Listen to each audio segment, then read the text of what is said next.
சினிமாக்காரனை பார்ப்பதற்கு அத்தனை இந்தியாவுக்கு வெளியில் இருக்கக்கூடிய தமிழர்கள் பூரா வருவான். இது ஒரு பெரிய விஷயமே இல்லை. இந்த ரஜினி படம், கமல் படம் என்ன எல்லாமே எங்க அதிகமா ஓடுது? வெளிநாடுகள்ல தான். அது ஒரு பெரிய மார்க்கெட். இங்க இருக்கிற மார்க்கெட்டோட பெரிய மார்க்கெட். ப்ரோமோட் பண்ணக்கூடிய அளவுக்கு விஜயை ப்ரோமோட் பண்ணக்கூடிய நெட்வொர்க்கை வைத்து ப்ரோமோட் செய்கிறார். இதுதானே தவிர ஒரு பிரம்மாண்டப்படுத்தப்படுகிறதே தவிர உண்மை அல்ல. அந்த கீழே விழுந்த செய்தி எதர்ச்சியா தடுமாறி விழுந்தது. அவ்வளவுதான். சுப்ரீம் கோர்ட்ல சிபிஐ விசாரணைக்கு திமுக தடை கேக்குது, தமிழக அரசு தடை கேக்குது. விஜய் தனிச்சு நிக்கணும். பாஜக போனா அதிமுக பாஜக விஜய் கூட்டணி ஜெயிச்சு. திமுக சிபிஐ விஜயை காப்பாற்ற நினைத்தது தன்னுடைய வெற்றிக்காக. வேற என்ன? திரிஷாவுடைய ஆலோசனையில தான் ஈரோட்டுக்கு வருவதற்கு முன்பு நீங்க சார்ட்டர் பிளைட்ல ஜெகதீஷ் பழனிசாமியோடு கோவா போறாரு. எதுக்கு? ஒரு பெரிய யாகம். கேரளா பணிக்கர்கள், நம்பிவிதிரிகள், சாஸ்திரிகள், பெரிய யாகம். நீங்க யாகம் முடிஞ்ச பிறகு கழுத்துல நிறைய உத்தராட்ச கொட்டை கருங்காலி மாலை தொங்குது பாத்தீங்களா விஜய்க்கு. திரிஷா கேரளா பிராமின், சாஸ்திரி, சர்மாக்கள், ஐயங்கார், நம்பிவிதிரிகள் எல்லா நம்பிக்கையும் உள்ள போகணும். அப்போ அது கைடு பண்ணத்தானே செய்யும். பழைய கதாநாயகன் எம்ஜிஆருக்கு ஜெயலலிதா உதவியதை போல விஜய்க்கு உங்க toilet cleaner bison toilet cleaner குவாலிட்டியை விட பெட்டர்னு நிரூபிச்சா உங்க மொத்த பணமும் ரீஃபண்ட். பைசன் டாய்லெட் கிளீனர் இப்போது 79 ரூபாயில். அறம்நாடு நேயர்களுக்கு அன்பு வணக்கம். இன்று நம்மோடு இணைந்திருப்பவர் மூத்த பத்திரிகையாளர் தமிழா பாண்டியன் அவர்கள். ஐயா வணக்கம். வணக்கம். ஜனநாயகனுடைய ஆடியோ லான்ச் மலேசியாவில் நடக்கிறது. மலேசியாவுக்கு சென்ற விஜய் அவர்களுக்கு அங்கே ஒரு பிரம்மாண்ட வரவேற்பு. அந்த கூட்டத்தை வேற எந்த நடிகருக்குமே கிடைக்காத ஒன்று. கெரியரின் உச்சத்தை விட்டு வரேன்னு சொன்னார். பார்த்தீங்களா உச்சத்தை அப்படின்னு சொல்லி ஒட்டுமொத்தமாக காட்டியிருக்கிறாங்க. முடிந்து வந்த அடுத்த கிழமை ஒரு சின்ன விபத்து, ஒரு அசம்பாவிதம் போன்ற ஒரு சூழல் நடக்கிறது. அடுத்தடுத்து நிறைய விஷயங்கள் பேச ஆரம்பிக்கிறாங்க. எப்படி பார்க்குறீங்க? ஏன்னா இந்த அளவுக்கு விஜய் மலேசியாலே கூடுது அப்படின்னா தமிழ்நாட்டோட இம்பாக்ட் யோசிச்சு பாருங்க. 2026 தேர்தல் கிழமை மறுபடியும் ஒரு வரலாறு திரும்பும் அப்படின்னு மீண்டும் ஒரு அஜெண்டா எடுக்கிறாங்க. எப்படி பார்க்குறீங்க ஐயா? இல்லைங்க, இப்போ இருக்கிற ஐடி விங்லேயும் பெரிய ஐடி விங்கு ஆதவர்ஜின் ஐடி விங் தான். காங்கிரஸ் 50 சட்டமன்ற உறுப்பினர்களுக்காக 40 நாடாளுமன்றத்தை இழந்துட்டு 50 சட்டமன்ற வேட்பாளர் தான் ஜெயிக்கணும்னு இருக்குதுன்னு ஒரு நரேட்டிவ்ஸை உருவாக்கி காங்கிரஸ் கூட்டணின்னு ஒன்று கிளப்பி. அப்போ இதில் இந்திய தமிழ்நாட்டில் இருக்கிற அத்தனை முட்டாள் இதை பேசுகிறான். இதுதான் கள்ளலாட்டி ஆதவர்ஜினோடைய வெற்றி. இப்போ நான் கேட்குறேன், ஒரே ஒரு கேள்வி கேட்குறேன். 40 நாடாளுமன்ற சீட்டு இப்போ கரண்டில் இருக்குது. இது ராகுல் பிரதமர் ஆவதற்கு பயன்படும். அதை விட பெருசா செல்வ பெருந்தக சட்டசபை எதிர்கட்சி தலைவராவது இல்லை 50 சீட் ஜெயிச்சிருமா? விஜய் தொகுதியை சொல்லுங்க. நீங்க மலேசியாவில் ரஜினி, கமல் 2 பேரும், திரிஷா, தமனா, குமனா எல்லாம் கூட்டிட்டு போனால் இதே கூட்டம் கூடும். பல நாடுகளில் கூடுது. ஏன்னா அங்கே இருக்கக்கூடிய தமிழர்கள் பூரா இந்த சினிமாக்கார மேலே ஒரு பெரிய கிரேஸ். லண்டன் கூடும், நீங்கள் அமெரிக்காவில் போய் இந்த கூடத்தை நான் நடிக்க வச்சா அவ்வளோ தமிழை வந்துடுவான். அவனுக்கு பொழுதுபோக்கே இல்லை. நீங்கள் ஸ்டார் நைட்டில் இந்த கூட்டம் வருது. இது ஒன்றும் விஜய்க்கா வந்த கூட்டம் இல்லை. சினிமாக்காரனை பார்ப்பதற்கு அத்தனை இந்தியாவுக்கு வெளியில் இருக்கக்கூடிய தமிழர்கள் பூரா வருவான். இது ஒரு பெரிய விஷயமே இல்லை. ரெண்டாவது, நீங்கள் இந்த ரஜினி படம், கமல் படம் என்ன எல்லாமே எங்கே அதிகமாக ஓடுது? வெளிநாடுகளில் தான். அது ஒரு பெரிய மார்க்கெட். இங்கே இருக்கிற மார்க்கெட்டோட பெரிய மார்க்கெட். இது ஒரு பெரிய விஷயமே இல்லை. ஸ்டார்லைட் நடந்த அத்தனை நடிகர்களும் போனால் அவ்வளோ கூட்டம் கூடும். அதனால இவர் ஏதோ பெரிய பிரம்மாலாம் கிடையாது. ஆனால் மாலிக் அவர்கள் அதை பெரிதளவில் நடத்தி காமிச்சிட்டாரு அப்படின்னா அவரை பற்றி நிறைய விஷயங்கள்லாம் இல்லை. அதான் சார். இப்போ நீங்கள் இப்போ ஒரு பெரிய கொடுமை என்னென்னா, நீங்கள் சகோதரி அஜிதா ஆக்னஸ் 15 தூக்க மாத்திரை சாப்பிட்டு கிடக்கு, ஐசியூவில் கிடக்கு. இப்போ காரை மறிக்குது. விஜய் காரை விட்டு இறங்கலேன்னு ஒன்றையுமே அங்கே இருக்கக்கூடிய பெலிக்ஸ் என்ன பண்ணுறாரு? இவங்க திமுகவுக்கு தொடர்பு, இவங்க குடும்பம், பில்லா ஜெகன் இது யார் அவசரம் போடுறாரு? யார்? பெலிக்ஸ். என்ன தேவை வந்திருக்கு? இவர் தாவேக்கா இணைஞ்சிட்டார், 10 லட்ச ரூபா பணம் வாங்கிட்டார். இதுக்காக என்ன பண்ணுறாரு பெலிக்ஸ்? அவசரமாக அந்த பொண்ணு 10 மாதம் தான் சாப்பிட்ருக்கோம். இவர் அடித்ததில் 5 மாதம் அதிகமாக சாப்பிட்ருக்கு. இப்போ அவன் தம்பி கூப்பிட்டு பேசுகிறான். உன்னாலதான் எங்கள் அக்கா இன்னும் டென்ஷன் ஆயிடுச்சு அப்படிங்கிறான். நான் எடுத்துறேங்கிறார். யார்? பெலிக்ஸ். அப்போ புரியுதா? இவர்களெல்லாம் கூலிப்படை, மீடியாவினுடைய கூலிப்படை. விஜயை ப்ரொமோட் பண்ணுவதற்காக பெரிய நெட்வொர்க் வச்சிருக்கார் ஆதவர்ஜுனா. இந்த ஆதவர்ஜுனா வார் ரூம் வச்சிருக்காரு. கமெண்ட்ஸ் போடுறதுக்கு ஒரு 100 பேர் இருக்கான். செய்தியை ப்ரொமோட் பண்ணுவதுக்கு 100 பேர் இருக்கான். 234 தொகுதிகளையும் 10 பேர் கொண்ட குழு இயங்கி கொண்டே இருக்கு. திமுக கூட கிடையாது. இப்போ திமுகவுக்கு கூட கிடையாது.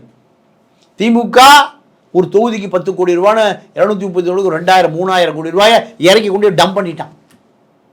அவர்களுக்கு கூட இவ்வளவு பெரிய நெட்வொர்க் கிடையாது. இந்த நெட்வொர்க் தமிழ்நாட்டிலே நீங்கள் பெண் நிறுவனத்துடைய மாப்பிள்ளை நெட்வொர்க்குள்ளேயே ஆதவர்ஜன ஊடுருவி இருக்கார். அங்கேயே ஒரு தொகுதிக்கு 2 கோடி ரூபா வசூல் பண்ணியிருக்கான். யார்? பெண் நிறுவனத்தில் பொறுப்பாக அந்த தலைமை ஒருங்கிணைப்பாளர் என்ன பண்ணியிருக்கான்? ஒரு தொகுதிக்கு 2 கோடி ரூபா 234 தொகுதிக்கும் ஏறக்குள்ள 500 கோடி ரூபா சுட்டுட்டான். திருப்பூர் மாவட்ட செல்வராஜுடைய மருமகனை 30 கோடி வசூல் பண்ணி கொடுத்துருக்காரு. நான் தரேன்னு கட்சி தலைமைக்கு சொல்லிட்டாராம். அப்போது இவ்வளவு தூரம் ஊடுருவிய பெரிய ஐடி விங்க ஆதவர்ஜுனா.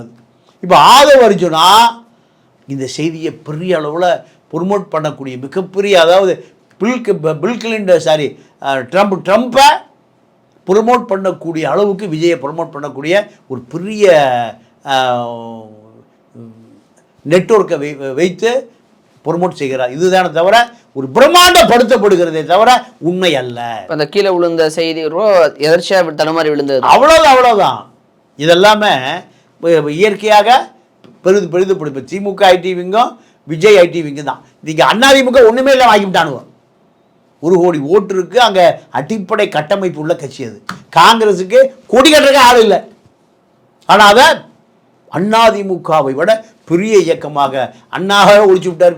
அந்த இயக்கத்தை ஆதவர்ஜுனா காங்கிரஸ் பெரிய கட்சி. விஜயை நம்பினா காங்கிரஸ் கேரளாவில் சிஎம் ஆயிடலாம், வேணுகோபால் சிஎம் ஆயிடுவார், தமிழ்நாட்டில் செல்வ பிறந்தகை சிஎம் ஆயிடுவார், ஆந்திராவில் ரேவந்த் ரெட்டி சிஎம் ஆயிடுவார். விஜய் ரசிகன் இருக்கான். இல்லை, விஜய்க்கு இப்போ இந்த சிபிஐ விசாரணையை எப்படி எதிர்கொள்றதுங்கிறதே ராகுலின் நண்பர் ஒருத்தர் ஓய்வு பெற்ற ஒரு எஸ்பிஜி அதிகாரி நினைக்கிறேன், அந்த பேர் குறிப்பில்லை, ஒரு செய்தி வந்தது. அவர் பண்றாரு அப்படிலாம் சொல்றாங்க. இருக்கலாம். பிஜேபி இப்போ பிஜேபி என்ன செய்யும்னு அனைவருக்கும் தெரியும். இப்போ திமுகவே இப்போ ஏன் இந்த விசாரணை வலை இருக்குதுன்னா, திமுகவே விஜய்க்கு வேண்டிய சில தொழிலதிபர்கள் மூலம் உங்களுக்கு தேர்தலுக்கு நாங்கள் தொகுதிக்கு 10 கோடி ரூபா, ஒரு 2000 கோடி ரூபா கொடுத்துறோம், தனிச்சு நில்லுங்கிறான். விஜய் தனித்து நிற்க சொல்றது தான் திமுக விரும்புது. இப்போ இந்த சிபிஐ விசாரணையிலேருந்து விஜயை காப்பாற்றுறதுக்கு திமுக வேலை செய்யும். திமுக விரும்புது. அதாவது சுப்ரீம் கோர்ட்டில் சிபிஐ விசாரணைக்கு திமுக தடை கேட்குது, தமிழக அரசு தடை கேட்குது. புரியுதா உங்களுக்கு? அப்போ விஜய் தனிச்சு நிற்கணும். பாஜகவோட போனால் அதிமுக பாஜக விஜய் கூட்டணி ஜெயிச்சிடும். திமுக சிபிஐ விஜயை காப்பாற்ற நினைத்தது தன்னுடைய வெற்றிக்காக. வேற என்ன?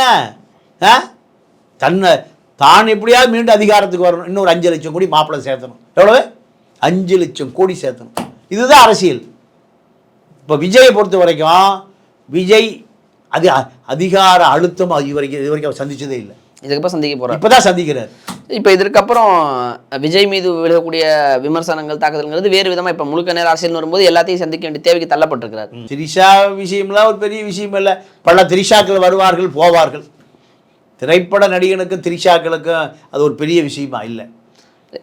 இப்போ திரிஷாவுடைய ஆலோசனையில் தான் ஈரோட்டுக்கு வருவதற்கு முன்பு நீங்கள் சார்ட்டர் ஃப்ளைட்டில் ஜெகதீஷ் பழனிசாமியோடு கோவா போகிறார். எதுக்கு? ஒரு பெரிய யாகம். கேரளா பணிக்கர்கள், நம்பூதிரிகள், சாஸ்திரிகள், பெரிய யாகம். நீங்கள் யாகம் முடிஞ்ச பிறகு கழுத்தில் நிறைய உத்தராட்சி கொட்டை கருங்காலி மாலை தொங்குது. பார்த்தீங்களா விஜய்கிட்ட? ஜோசப் விஜயுடைய கழுத்தில் எது தொங்குது? இது யாருடைய யோசனை? திரிஷாவுடைய. திரிஷா கேரளா பிராமின், சாஸ்திரி,